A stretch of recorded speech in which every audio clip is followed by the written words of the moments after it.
Една от проспериращите хасковски фирми, производител на машини за хранително-вкусовата промишленост и винопроизводството, днес празнува юбилей на една от своите дейности.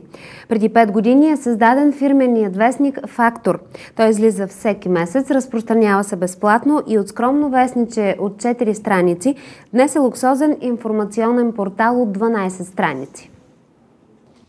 Преди 5 години покрай машините и модерните инсталации за производство в областта на винопроизводството и хранителната промишленост, управителят на фирмата и група ентусиасти, организирана от журналиста Христо Цветков, решават да издават вестник.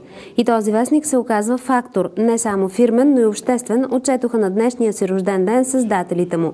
Доколко една медия трябва да бъде затворена в рамките на една фирма или има по-широк периметър, който би могла да използва.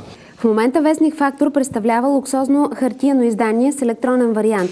Там се пише всичко – и за проблемите, и за постиженията. А причината за успех е, че в тази фирма работят млади и амбициозни хора.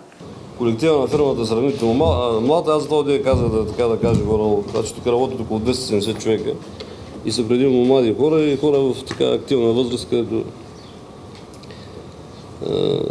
и радостното, че много от тях са започнали своята така трудова биография тук. Ние сме вече 22 години на пазара. Последната крупна инвестиция на машиностроителното предприятие е видима за всички хасковли. Тя надхвърля 3 милиона лева и ще позволи целогодишна работа без влияние на атмосферните условия. Тук ще работят нови 50 човека. 80% от продукцията на фирмата се изнася по пазари на 3 континента.